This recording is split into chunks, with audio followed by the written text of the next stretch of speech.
मैं उन थ्रेट्स को सीरियसली नहीं लेता क्योंकि मैं पाकिस्तानियों को सीरियसली नहीं लेता। ये हवाबाजी ज़्यादा करते हैं, इनके बस का कुछ नहीं। बोल देंगे, लंबी लंबी छोड़ देंगे, एक घड़ी बेच दी, एक नेकलेस बेच दिया। यार ये चीज़ क्या होती है, घड़ी नेकलेस बेच दिया? What is this? यहाँ पे नवाज शरीफ ने पूरा को बनाने वाले आप, इमरान को हटाने वाले आप, शहबाज शरीफ को प्रधानमंत्री बनाने वाले आप, अब आप कह रहे हैं पाकिस्तान। ये जब तक आप अगर शुतुरमुर्ग बने रहेंगे और रेत के अंदर अपना सर डाल के बोलेंगे शेर नहीं है, क्योंकि मुझे नहीं। जय हिंद दोस्तों, मैं हूं मेजर गौरव आर्य और आप देख रहे हैं द चाणक्य डायलॉग्स।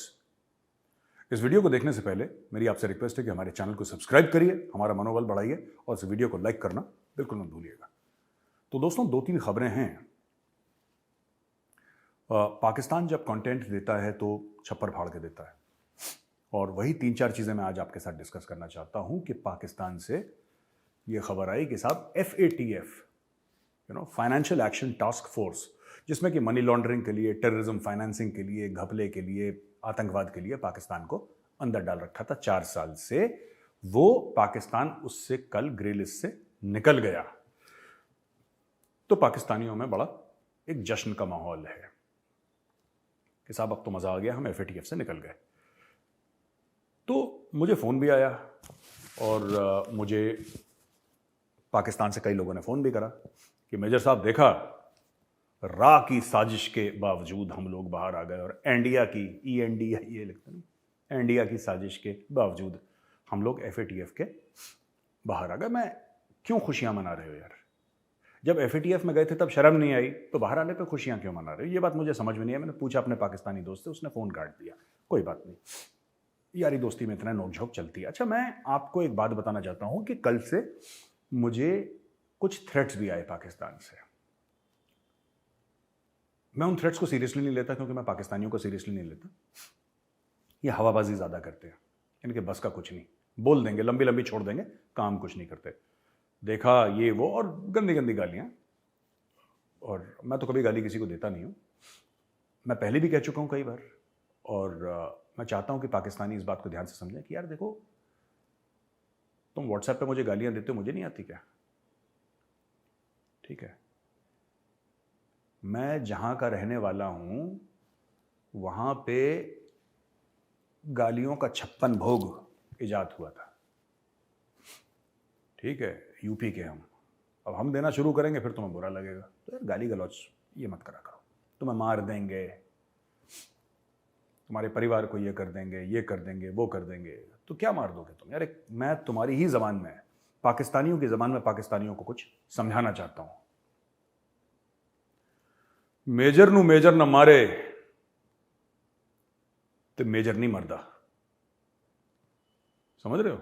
मेजर नू मेजर न मारे तो मेजर नहीं मरदा। इस बात का ध्यान रखना। अब दोस्तों, पाकिस्तान का जो FATF का मामला नया नहीं है। जैसे इमरान खान की 3 शादियां हो चुकी हैं ना, ये भाई लोग भी 3 बार FATF में जा चुके हैं। मैं आसान शब्दों में आपको बताता हूं कि पाकिस्तान का जो रोमांस है, जो प्यार मोहब्बत इश्क है FATF के साथ, वो नया नहीं है। ये पुराने आशिक हैं ये, और कोई पाकिस्तानियों को पता ही नहीं, क्योंकि पढ़ने लिखने का रिवाज तो है नहीं उस मुल्क में। तो जिसने जो समझा दिया, इमरान खान ने जो चूरन खिला दिया, खा लिया, सब नाचने सड़कों पे।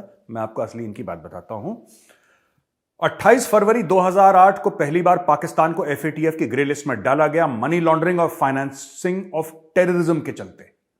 आतंकवाद के लिए पैसा इकट्ठा करना और बांटना, और मनी लॉन्ड्रिंग यानी कि यहां से वहां पैसा करना इलीगल तरीके से, व्हाइट को ब्लैक, ब्लैक को व्हाइट, ये सब धांधलेबाजी के लिए पाकिस्तान को, पूरे देश को 28 फरवरी 2008 को FATF की ग्रे लिस्ट में डाला गया। जून 2010 को पाकिस्तान को उस FATF की ग्रे लिस्ट से बाहर निकाला गया। तकरीबन 2 साल ये लोग FATF की ग्रे लिस्ट में पहली बार रहे। ये पहली शादी थी इनकी, ये शादी 2 साल चली इनकी।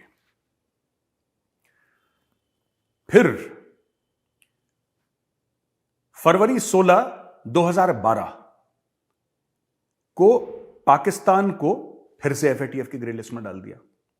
फरवरी 16, 2012 और फरवरी 26, 2015 को पाकिस्तान को ग्रे लिस्ट से निकाल दिया गया। तो अब आप समझ रहे हैं, पहली बार जो पाकिस्तान को ग्रे लिस्ट में डाला था 2008 से 2010, 2 साल पाकिस्तान ग्रे लिस्ट में रहा। फिर 2012 से लेकर 2015 पाकिस्तान ग्रे लिस्ट में रहा, 3 साल तक रहा। उसके बाद पाकिस्तान 28 जून 2018 को दोबारा एक बार पाकिस्तान को ग्रे लिस्ट में डाल दिया और कल पाकिस्तान ग्रे लिस्ट से निकला है। तो जो पाकिस्तानी इसकी खुशियां मना रहे हैं, पहली बार जब आप गए थे तो आप 2 साल के लिए गए थे अंदर, फिर आप 3 साल के लिए गए, इस बार 4 साल के लिए गए और सब में तकरीबन 2-2.5 साल का अंतर है। मेरा यह अनुमान है कि अब हम 2022 में हैं और मुझे ऐसा लगता है, ये मेरा अनुमान है, मैं एक प्रिडिक्शन करना चाहता हूं कि 2024-2025 के बीच में होना हो पाकिस्तान इस बार फिर चला जाएगा ग्रे लिस्ट में और इस बार कम से कम 5 साल के लिए जाएगा। मैं ट्रेंड एनालिसिस कर रहा हूं, तीन बारी का ट्रेंड जो है, तो पाकिस्तान दोबारा जाएगा ग्रे लिस्ट में। इनकी हरकतें वही है ना, ये जिहाद फी सबीलिल्लाह और काफिरों को मार देंगे और यही तो इनका काम है, धंधा ही इनका ये। तो ये पहले 3 बार अब जा चुके हैं, अब ये चौथी बार की तैयारी हो रही है। और जो मैंने ट्रेंड एनालाइज करा है, इस बार जाएंगे 5 साल या 5 साल से ज्यादा के लिए FATF की ग्रे लिस्ट में और ये जाएंगे 2-2.5 साल के बाद, यानी कि अभी 2022 का अंत आ रहा है, हम अक्टूबर पे बैठे हैं। ये 2024 अक्टूबर से लेकर मुझे लगता है 2025 के बीच में कभी भी दोबारा पाकिस्तान जा सकता है ग्रे लिस्ट में, क्योंकि ये नहीं सुधरेंगे। ये पहली बार वादा नहीं करा उन्होंने, पहली बार हाथ पैर नहीं जोड़े। पाकिस्तान 2 बार पहले FATF के पैर पकड़ चुका है कि भाइयों माफ कर दो, गलती हो गई, दोबारा गलती नहीं करेंगे। पूरा पैर वैर छू लिया उन्होंने, फिर वही गलती करी, तीसरी बार गलती करी, अब चौथी बार ये। और हमारे लिए यही अच्छा है कि पाकिस्तान कभी ब्लैकलिस्ट ना हो। बहुत गड़बड़ हो जाएगी अगर पाकिस्तान ब्लैकलिस्ट हो गया तो। जैसे अजीत कहता था ना मोना डार्लिंग कि इनको लिक्विड ऑक्सीजन में डाल के रखो, लिक्विड इसे जीने नहीं देगा और ऑक्सीजन इसे मरने नहीं देगा। ये बीच में तैरते रहे त्रिशंकु की तरह, वही बढ़ गया है। तो जो इंडियंस कह रहे थे कि नहीं पाकिस्तान को ब्लैक लिस्ट में जाना चाहिए, ना ना ना, उससे गड़बड़ हो जाएगी। ये जितना लटके रहेंगे बीच में उतना ठीक है। अच्छा, अब दोस्तों ये मैंने आपको FATF की ग्रे लिस्ट के बारे में स्टोरी सुनाई। एक और पाकिस्तान की जबरदस्त स्टोरी है। तोशाखाना रेफरेंस में इमरान खान को 5 साल के लिए इलेक्शन कमीशन ऑफ पाकिस्तान ने, ECP ने डिस्क्वालीफाई कर दिया। देखिए, मुझे लगता है ये गलत मामला है। एज एन इंडियन मैं समझता हूं गलत है। इमरान खान तो हमारे लिए एक बहुत बड़ा तोहफा था। उस आदमी ने पूरे पाकिस्तान को निपटा दिया। अब यार इसको 5 साल लड़ने नहीं देंगे तो हमें तो फिर, अब चाइनीज फिर कह रहे हैं शहबाज शरीफ के अंदर कि हम शहबाज शरीफ में हमें वो है। अब दोबारा शहबाज शरीफ जा रहा है ना चाइना फिर कह रहा है हम इन्वेस्टमेंट करेंगे, चाइना फिर कह रहा है हम पैसा डालेंगे पाकिस्तान में। जब इमरान खान था 4.25 साल, तब तो चाइना ने कुछ करा नहीं। तो यहाँ पे तो I am not a gambling man, मैं जो वो नहीं खेलता, सट्टा नहीं खेलता, लेकिन अगर मुझे खेलना होता तो मैं पैसे इमरान खान के ऊपर मैंने लगाने थे अगर मैं खेलता तो। लेकिन यार वो हुआ नहीं, वो गड़बड़ हो गई इमरान खान। और मुझे लगता है गलत भी हो उसके साथ। एक घड़ी बेच दी, एक नेकलेस बेच दिया। यार ये चीज़ क्या होती है, घड़ी नेकलेस बेच दिया, व्हाट इज दिस। यहाँ पे नवाज शरीफ ने पूरा का पूरा मुल्क बेच के बैठा हुआ है।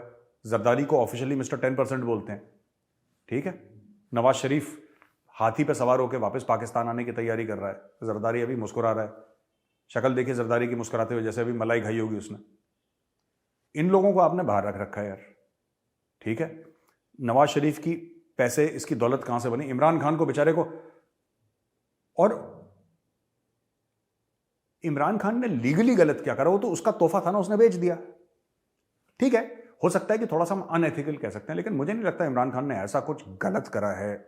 वो लोग पाकिस्तानी मोदी जी का एग्जाम्पल देते हैं कि मोदी जी ने तो अपने सारे तोहफे बेच के और लड़कियों के एजुकेशन के लिए, लड़कियों की शिक्षा के लिए पैसे लगा दे। मोदी जी का मामला अलग है। वो दरवेश आदमी है, 4 कपड़े हैं और वहीं वापस गुजरात चले जाना है बाद में उन्होंने ना, when he retires from public life. And may Modi G be in public life for the next 25 years. हम तो यही प्रार्थना करेंगे कि मोदी जी हैं जब तक प्रधानमंत्री, देश की तरक्की होती रहे। लेकिन ठीक है, कभी ना कभी जब बंदे की रिटायरमेंट होती है, वो दरवेश किस्म के आदमी है, वो तो मलंग टाइप के होते हैं ना, जो अपनी धुन में, तो उनके पास पैसे वैसे का तो चक्कर कुछ है नहीं। अब इमरान खान के साथ ना ही कंपेयर करें। इमरान खान वो थोड़ा सा लालची भी निकल गया। उसने जाहिर सी बात है, उसने हीरो का नेकलेस देखा, उसने एक महंगी घड़ी देखी, मुंह में पानी आ गया बंदे के। ठीक है, इट्स नेचुरल, इट्स ह्यूमन यार, आ गया मुंह में पानी, लाल टपक गई बेचारे की, बेच दिया उसने, तो इसलिए उसको वो कर दिया। बट मुझे ऐसा लगता है कि नवाज शरीफ को आपने नहीं करा और बाकियों को नहीं करा। नवाज शरीफ ठीक है बाहर है, बट वो वापस आ रहा है, सब कुछ रफा दफा, एनआरओ मिल चुका है शायद उसको, जो भी है, आई डोंट नो। तो ये मुझे लगता है कि गलत उन्होंने कर दिया। अब लोग कह रहे हैं कि साहब 5 साल के लिए उसको 5 साल के लिए उसको बेदखल कर दिया और 5 साल के लिए वो नहीं लड़ पाएगा इलेक्शन और ये सब। और देखिए, बात तो ये है कि इमरान खान पॉपुलर लीडर है। इमरान खान पॉपुलर लीडर है पाकिस्तान का, और सबसे पॉपुलर लीडर है। ये आप और मैं उससे इख्तलाफात कर सकते हैं, मतलब ये कह सकते हैं इमरान खान गलत है, लेकिन ये बात सच है। आप इमरान को गलत माने, लेकिन पाकिस्तान का सबसे पॉपुलर लीडर आज की तारीख में इमरान खान है, और भारत का सबसे अच्छा दोस्त इमरान खान है। तो मुझे लगता है कि इसका शोक मनाना चाहिए हम लोगों को, इसका गम मनाना चाहिए कि इमरान खान को डिस्क्वालीफाई कर दिया, क्योंकि यार वो बंदा था जिसने पाकिस्तान को इतना टाइट करा था कि हम लोग नहीं कर पाए 75 साल में। उसने 4 साल में बिल्कुल ऐसी चूड़ियां कस दी पाकिस्तान की कि हाँफने लगा पूरा। अब ये फवाद चौधरी कहता है कि it is a slap on the face, Imran Khan के खिलाफ जो कार्रवाई करी है, it is a slap on the face of 220 million people. यानी कि इमरान खान के खिलाफ जो कार्रवाई करी है वो 22 करोड़ लोगों के मुंह पे एक तमाचा है, एक थप्पड़ है। अरे ऐसे तमाचे थप्पड़ उनके मुंह पर डेली लगते हैं, ठीक है। ये इमरान खान के डिस्क्वालीफाई होने से थप्पड़ है। नवाज शरीफ ने चोरी कर दी तब थप्पड़ नहीं था, जरदारी ने चोरी कर दी तब थप्पड़ नहीं था, जब बांग्लादेश अलग हो गया तब थप्पड़ नहीं था, एफएटीएफ में 3-3 बार चले गए तब थप्पड़ नहीं था, दुनिया भर से भीख मांगते हो वो थप्पड़ नहीं है, ये थप्पड़ है इमरान खान चला गया। ये भी ऐसी बातें करते हैं ना, अपने मालिकों को खुश करने के लिए कुछ भी स्टोरी सुना देंगे, but fact of the matter is कि इमरान के साथ ये नहीं होना चाहिए था, ऐसा मुझे लगता है। हम लोग को नुकसान हो गया बहुत ज्यादा इंडिया में, वरना मुझे तो यही लग रहा था कि कोई इंडियन है प्राइम मिनिस्टर पाकिस्तान का। मैं सिर्फ ये नहीं कि वो इमरान खान नहीं है, वो इंद्र कपूर है, उसका नया नाम मैंने दे दिया, इंद्र कपूर। इमरान खान है ही नहीं, मुझे तो लगता था कोई इंडियन बैठा है वहां पे। क्योंकि देखिए ना, मैं आपको थोड़ा मैं समझाता हूं कि क्या है। जब इंडिया ने 370-35 से हटाया, इमरान खान ने कोई एक्शन नहीं लिया, जबकि 370-35 से कश्मीर से हटा है, और कश्मीर पाकिस्तान की जो फॉरेन पॉलिसी है, जो खारजा पॉलिसी है पाकिस्तान की, उसका मेन पॉइंट वही है। पाकिस्तान की नेशनल सिक्योरिटी का मेन जो मकसद है वो कश्मीर है। मोहम्मद अली जिन्ना ने यही कहा था कि पाकिस्तान की शाहरा कहते हैं जगलर वेन, कश्मीर के इर्द गिर्द पूरा पाकिस्तान घूमता है और 75 साल से घूम रहा है। वो कश्मीर का जब स्पेशल स्टेटस भारत ने खत्म करा, इमरान खान ने सिर्फ ट्वीट करा, इमरान खान ने कुछ नहीं करा। और मुझे ऐसा लगता है कि ये दोस्ती का जो मुजाहरा करा है इमरान खान ने, वो जान के अनजाने में जो करा है, मुझे लगता है कि कोई और होता तो हो सकता है कोई और एक्शन पाकिस्तान लेने की सोचता, डिप्लोमेटिकली, मिलिटरीली तो बेचारे क्या ही कर लेंगे वो लोग, लेकिन कुछ करता। इमरान खान ने कुछ नहीं करा, और इमरान खान ने सी पैक बंद कर दिया। यार मुझे लगता है ये बड़ा गजब का काम इमरान खान ने करा। इमरान खान ने सी पैक बंद कर दिया।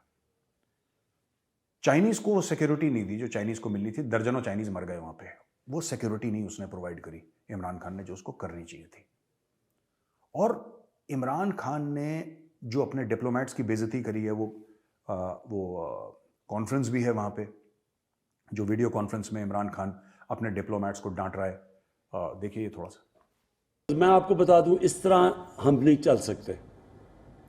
ये जिस तरह हम अब चल रहे हैं ना, हमारी एम्बेसीज, ये कोई पुराना अंग्रेज़ों का कॉलोनियल सिस्टम तो चल सकता है, ये मौजूदा पाकिस्तान के अंदर इस तरह का सिस्टम नहीं चल सकता। एम्बेसीज का काम सबसे बड़ा अपने लोगों को, जो जिधर बड़ी डायस्पोरा हो, उसको सर्विस करना। ये जो मुझे एक्सपीरियंस, जो मुझे कंप्लेंट्स आने शुरू हुए सऊदी अरेबिया से, हमारी जो वहाँ लेबर क्लास है, जो हमारे मेहनत कश लोग हैं, उनसे कंप्लेंट्स आने शुरू हुए कि जी एम्बेसी बिल्कुल अनरिस्पॉन्सिव है, वो कर नहीं रही। ये देखिए अपने डिप्लोमेट्स को डांट रहा है कि तुम ऐसे हो वैसे हो, और कुछ चिट्ठियां भी जारी करी गई कि तुम लोग एक वो नहीं कर सकते, एक मीटिंग नहीं करवा सकते अमेरिकन प्रेसिडेंट के साथ हो रही है। तो वो बंदा था जिसने पाकिस्तान को आइसोलेट कर दिया, अमेरिका से आइसोलेट कर दिया, चाइना से आइसोलेट कर दिया। क्यों अमेरिका से? ऐसे क्योंकि वो गाने गाता रहता था उल्टे सीधे। अमेरिका से आइसोलेट कर दिया, अमेरिका ने उसको फ़ोन नहीं करा, चाइना ने पैसे नहीं डाले सी पैक से, सऊदी अरब ने बोला कि हम तुम्हें पैसे तो दे रहे हैं 3 अरब, लेकिन हम 24 घंटे 48 घंटे जो भी था उसके हम वापस ले लेंगे, और उसने वापस भी लिए। फिर बाजवा गया, भीख मांगने के लिए बीजिंग। तो इमरान खान ने तो बिल्कुल चूड़ियां कस रखी थी यार, ये नुकसान हो गया बहुत बड़ा, मैं आपको बता रहा हूं, ये इमरान खान के जाने का। क्योंकि इमरान खान आता तो इस बार पाकिस्तान की पक्का जड़ें काटता, वो इन्होंने उसको सेट कर दिया कोने में। तो खैर एनीवे, ये एक बहुत बड़ा लॉस था दोस्तों। तीसरी खबर जो ये है कि अगर हम ये जनरल बाजवा हैं जो पाकिस्तान के आर्मी चीफ हैं, तो जनरल बाजवा ने बोला कि भाई मैं एक्सटेंशन नहीं लूंगा, I will not take extension, और मैं रिटायर हो रहा हूँ। आई थिंक 28 नवंबर को जा रहे हैं जनरल बाजवा। तो general Bajwa is going on 28 नवंबर या 27, 28, 29 को, ऐसी कुछ। तो कह रहे हैं मैं एक्सटेंशन नहीं लूंगा और दूसरा आर्मी चीफ आएगा। और कहते हैं कि पाकिस्तानी आर्मी जो है वो पॉलिटिक्स में दखल अंदाजी नहीं करेगी, दखल नहीं देगी। देखिए, ये एक पॉलिटिकल स्टेटमेंट खुद अपने आप में एक पॉलिटिकल स्टेटमेंट है जनरल बाजवा का, कि पाकिस्तानी आर्मी पॉलिटिक्स में, Pakistani army is a political army, Pakistani army is a political army, और every army in every Muslim country is a political army. और मैं कोई कंट्रोवर्शियल स्टेटमेंट नहीं दे रहा, लेकिन there is something called political Islam. I don't mean to be controversial और communal about it, but ये सच है, there is something called political Islam. And since ईमान तकवा जिहाद फी सबीलिल्लाह is the motto of the Pakistan Army. Pakistan Army cannot be apolitical. 75 साल से उन्होंने पॉलिटिक्स में दखल दिया, वही पॉलिटिशियंस असली हैं। ये इमरान और ये शहबाज शरीफ और नवाज शरीफ और जरदारी और एक ज़माने में हुआ करता था जुल्फ़िकार अली भुट्टो बने, ये बच्चे हैं पाकिस्तानी फ़ौज के। पाकिस्तानी फ़ौज ने तो पैदा करा है इनको। They are a result of the Pakistan army. ये पाकिस्तानी फ़ौज है। तो मुझे नहीं लगता, और जनरल बाजवा ने पहले नहीं बोला। जनरल बाजवा कहता है कि यार पाकिस्तानी फ़ौज पॉलिटिकल नहीं होगी। कैसे नहीं होगी जनरल साहब, कैसे नहीं होगी? यही पॉलिटिकल स्टेटमेंट है कि जब आपका पूरा टेन्योर खत्म हो रहा है तब आप ये पॉलिटिकल होने के बयान दे रहे हैं। आपने पहले तो नहीं दिया बयान। जब 6 साल पहले आप आर्मी चीफ बने थे, क्या आप तब बोला था कि मैं इंश्योर करूंगा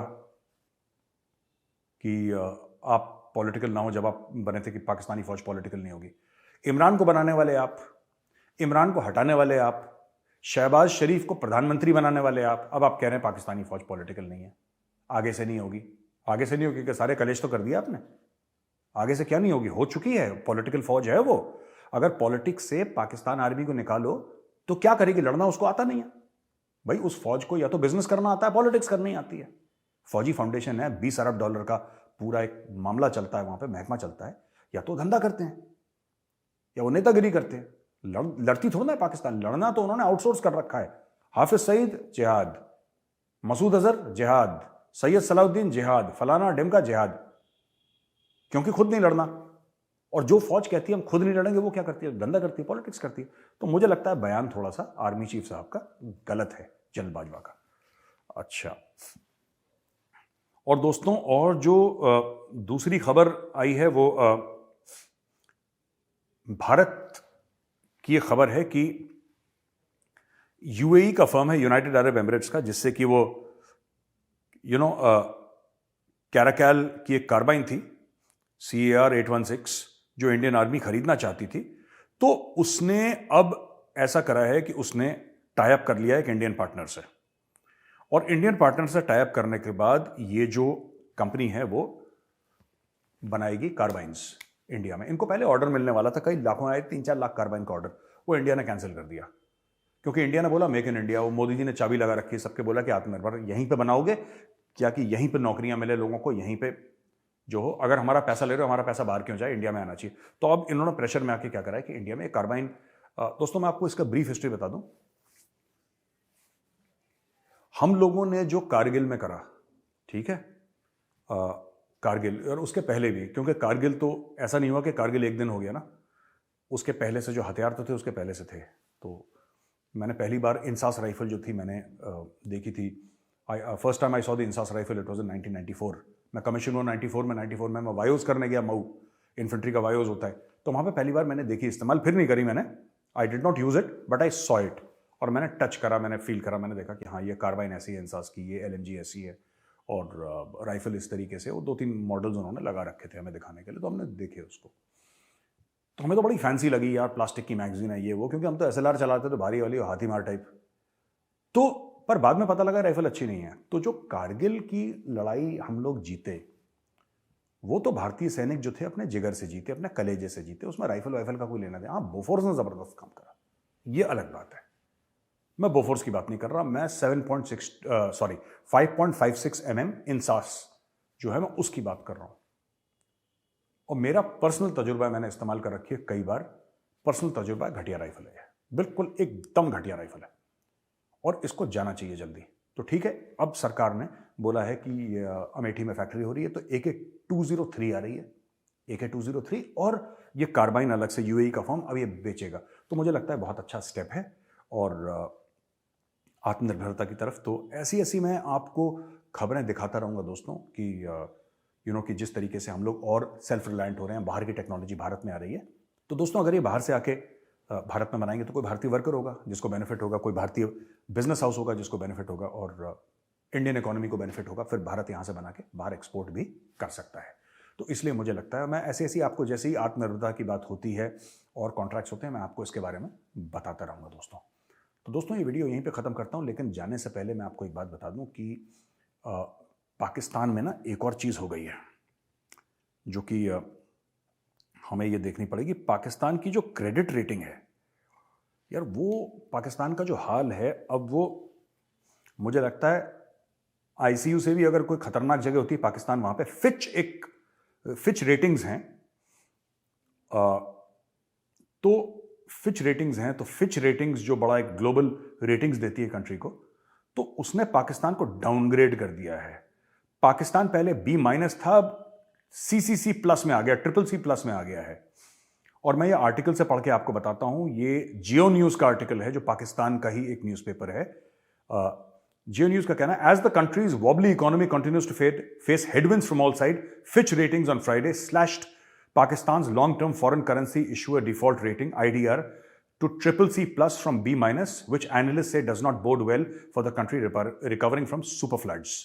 According to a statement, the company does not typically assign outlooks to sovereign nations with a rating of CCC+ or below. The agency flagged worsening liquidity and policy risks as the main reason that led to a downgrade. देखिए, policy तो है नहीं पाकिस्तान में, किसी भी चीज़ की policy नहीं है। ये सब लूटपाट का मामला है इनका कि यहाँ से थोड़ा सा नोचा, वहाँ से नोचा। अभी इशाक डर आ गया, वो थोड़ा सा लूट के ले जाएगा, फिर वो शहबाज शरीफ लूट के ले जाएगा। इमरान खान कोई अपना -1 फार्मूला के तहत अगर इमरान को बाहर कर देते हैं, कोई और आ जाएगा। और मैं आपको एक और चीज़ बताता हूँ, पाकिस्तानी जो छोटी छोटी चीज़ों से खुश होते हैं ना, उनको एक बात नहीं पता कि यार ये ना आपका मुल्क, आपके मुल्क को जो खतरा है वो it is basically from non traditional security access. Food security का खतरा है, एनर्जी सिक्योरिटी का खतरा है, फ्लड्स आ गए आपके यहाँ, बीमारियों का खतरा है, पैसे नहीं है इसका खतरा है। और जहां से खतरा नहीं है, यानी कि भारत, जहां से खतरा नहीं है, सारे 22 करोड़ लोगों को पूरब की तरफ इनका मुंह कर रखा है कि भाई यहीं से हिंदू आएगा, खा जाएगा। ये जब तक आप अगर शुतुरमुर्ग बने रहेंगे और रेत के अंदर अपना सर डाल के बोलेंगे शेर नहीं है क्योंकि मुझे नहीं दिखाई दे रहा, तो भाई शेर आएगा तुम्हें खा जाएगा। और यही पाकिस्तान के साथ हो रहा है। इनको पता रखा इजराइल तुम्हारा दुश्मन है, भारत तुम्हारा दुश्मन है। भाई, ना इजराइल तुम्हारा दुश्मन है ना भारत तुम्हारा दुश्मन है, तुम अपने सबसे बड़े दुश्मन हो। इमरान खान जो है, जो तुम्हारा नुकसान कर रहा है, वो इंडियन नहीं है। शहबाज शरीफ इंडियन नहीं है, जरदारी इंडियन नहीं है। तुम्हारे जितने भी आर्मी चीफ्स थे जिन्होंने तुम्हारे मुल्क का बेड़ा गर्क करा और तुम्हारे आइन को, तुम्हारे संविधान को, तुम्हारे कॉन्स्टिट्यूशन की धज्जियां उड़ा दी, वो इंडियन नहीं थे। जो पाकिस्तान का पैसा लेके बाहर भागे वो इंडियन नहीं थे। जो तुम्हारे ऊपर अटैक कर रहे हैं वो इंडियन नहीं है। मार मार के पाकिस्तान का दुम्बा कर दिया यार, बुरी तरीके से पिटाई हुई है पाकिस्तान की। और मैं ये चाहता हूं कि आप ये जरा देखें, मैं आपको कुछ डेटा पॉइंट्स दूंगा यहां पे, जिससे आपको पता लगेगा कि पाकिस्तान का बेड़ा गर्क किस तरीके से कर रखा है इन लोगों ने। देखिए साहब, ऐसा है कि पाकिस्तान, अफगान तालिबान जो आया, अफगान तालिबान आ गया काबुल में पिछले साल 15 अगस्त को। तो जब 15 अगस्त को अफगान तालिबान वहां पे आया और अफगान तालिबान ने पूरा कब्जा कर लिया, तो इमरान खान ने बोला कि साहब अब तो हमारे भाई आ गए, ये हमारे मुसलमान भाई हैं और ये जिहाद फी सबीलिल्लाह, हम सब मिलके जिहाद करेंगे, हम साथ साथ हैं and we are very good, और हम सब एक परिवार की तरह हैं। तो इनको आज़ादी मिल गई। ये सब ड्रामा इमरान खान ने करा। लेकिन मैं आपको बताना चाहता हूं कि दोस्तों, पिछले साल 15 अगस्त से लेकर इस साल 14 अगस्त तक 433 लोग मारे जा चुके हैं पाकिस्तानी। 433 पाकिस्तानी मारे जा चुके हैं, जो कि इनके ही मुसलमान भाइयों ने मारा है इनको। 719 जख्मी हुए हैं बुरी तरीके से, 250 अटैक हुए हैं, ठीक है। और यह कहा है Pakistan institute of peace studies पिप्स ने, जो कि मैं बात कर रहा हूं, यानी कि 51%, if I am not wrong, 51% attack ज्यादा हो गए हैं जब से इनके मनपसंद की सरकार अफगानिस्तान में आई है। इनके पहले अटैक नहीं होते थे, इतने कम होते थे। ये जब से इनकी मनपसंद की सरकार आई है, तो ये देखिए क्या बोल रहा है इमरान खान। जब आप ज़ेनी गुलाम बनते हैं तो ये याद रखें, असल गुलामी से ज़्यादा बुरी ज़ेनी गुलामी है। ज़ेनी गुलामी की जंजीरें तोड़ना ज़्यादा मुश्किल होता है। जो अभी अफगानिस्तान में गुलामी की जंजीरें तो तोड़ दी उन्होंने, लेकिन जो ज़ेनी गुलामी की जंजीरें वो नहीं टूटती। वो जो कपड़े पहनते हैं आपको वो पहनने पड़ते हैं, उनके सारे फैशन आपको अपनाने पड़ते हैं, क्योंकि आप समझते हैं वो बेहतर है आपसे। और कभी भी एक गुलाम बड़े काम नहीं कर सकते। तो मैं पाकिस्तानी कौम जो है 22 करोड़ लोग, मैं उनको एक ही बात बताना चाहता हूं यार, कि जैसे $30 अरब अब आपको और चाहिए मुल्क को चलाने के लिए, नहीं, जो चीजें फ्लड में बर्बाद हो गई हैं उसको ठीक करने के लिए $30 अरब आपको चाहिए, ठीक है। कौन देगा वो आपको, ये देखने वाली बात है। दूसरी चीज, इमरान खान 5 साल के लिए आउट, अभी तक। हो सकता है वो कोर्ट जाए, हो सकता है कोर्ट कुछ और फैसला दे, लेकिन अभी तक आउट है। तीसरी चीज, ये जो आपके इतने सारे लोग मर रहे हैं रोज के रोज। चौथी चीज, आपकी जो रेटिंग डाउनग्रेड कर दी है फिच रेटिंग्स ने। तो ये सब जो माहौल चल रहा है पाकिस्तान में ना, ये जानना बहुत जरूरी है कि इसका स्रोत क्या है, इसका सोर्स क्या है, ठीक है। कभी और मैं लाऊंगा एक वीडियो में, बताऊंगा पाकिस्तान में लगातार होता क्यों है। लेकिन जो पाकिस्तानी खुशी मना रहे हैं कि एफएटीएफ से निकल गए, एफएटीएफ से नहीं, एफएटीएफ बहुत छोटी चीज है। आपके सर पे जब तक ये बाढ़ वाला मामला खत्म होगा, जो $150 अरब का लोन है वो 200 अरब का हो जाएगा आपके ऊपर। और हर एक पाकिस्तानी बच्चा, अभी जब पैदा होता है एक पाकिस्तानी बच्चा, तो उसके सर पर 2.5 लाख रुपए का कर्ज होता है। एक जो बच्चा अभी पैदा हुआ है, आज की तारीख में पैदा हुआ है, उसके सर पर 2.5 लाख रुपए का कर्ज है। ये जो कर्ज है ये 4 लाख रुपए का हो जाएगा अगले 1 साल में। इतना कर्ज में डूबा हुआ मुल्क, और कोई आइडिया नहीं कि पैसे कैसे वापस करने हैं। तो दोस्तों, आज का वीडियो यहीं पे मैं खत्म करता हूं। फिर से मेरी आपसे गुजारिश है, रिक्वेस्ट है, विनती है, इस वीडियो को लाइक करिए और हमारे चैनल को सब्सक्राइब करना बिल्कुल मत भूलिएगा। जय हिंद।